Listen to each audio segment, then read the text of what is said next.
In the last 15 years of Jerome's life, we see him largely returning to his initial acceptance of the Deuterocanon. At the beginning of the period, it is worth noting that this is when Pope Innocent gives Bishop Exuperius his own biblical canon list, which matches the Catholic canon, including the Deuteros.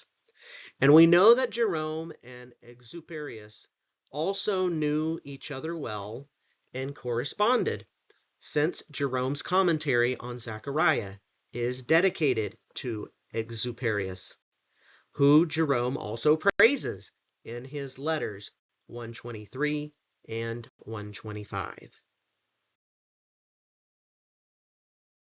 About a decade after Pope Innocent's letter listing the canon for Exuperius, we see Jerome quoting Deuteroesther without qualification and encouraging Demetrius to hold fast the faith of the saintly Innocent, whose biblical canon he was almost certainly aware of by this time.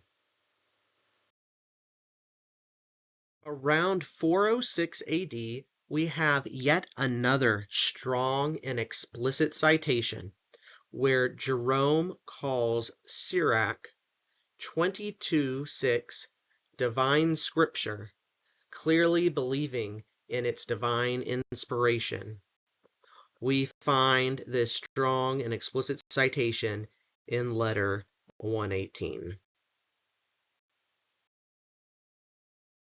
But we also see Jerome making a soft qualification about wisdom, saying, if one is pleased to receive the book, as he quotes Wisdom 1:14 in his commentary on Zechariah.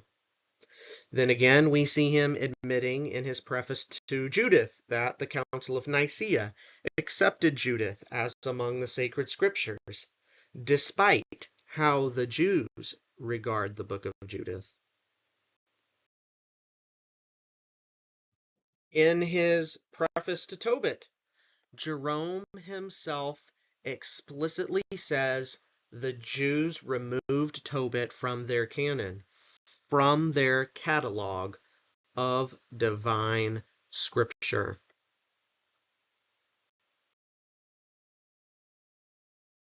In Jerome's commentary on Isaiah, in addition to numerous citations and allusions to the Book of Wisdom, we also see Jerome explicitly calling Sirach Holy Scripture, quoting it alongside Proverbs. There may be even more interesting citations and references to the Deuterocanon in this work, but there's only so much time and energy I can put into this research. Letter 129 is a somewhat confusing letter by Jerome and deals with the New Testament canon, but it is relevant for the Old Testament canon since it seems to show Jerome had three categories in mind at this time in his life. The first being an inspired canon, the second being inspired non-canon, and the third being apocryphal. He says that the letter to the Hebrews is not among the canonical scriptures in the Latin West, and that Revelation, or the Apocalypse of John, is not accepted by the Greek East, but that both are still accepted by him and his audience, apparently as inspired scripture. What this demonstrates is that we have to be very careful in how we interpret what Jerome means by canon and canonical. In Jerome's commentary on Ezekiel, in addition to numerous citations and allusions to the book of Sirach and Wisdom, we also see Jerome explicitly introducing Sirach with the formal scriptural formula, "It is written," quoting it alongside Matthew. Again, there may be even more interesting citations and references to the Deuterocanon in this work, but only so much time and energy. In his work against the Pelagians, written around 415 AD, we see Jerome offering the books of Sirach and Wisdom to account for the judgment and disposition of God. Now, he recognizes that these heretics may not accept Sirach, so he offers other biblical books. But it is not Jerome who doubts Sirach. It is the Pelagians. Jerome quotes Sirach 3:21 and Wisdom 1:1 alongside Ecclesiastes, Romans, and 2 Timothy. In Jerome's commentary on Jeremiah, in addition to other citations and allusions to the books of Sirach and Wisdom, we also see Jerome explicitly calling the author of Wisdom another prophet, emphasizing the Book of Wisdom as prophecy and inspired scripture.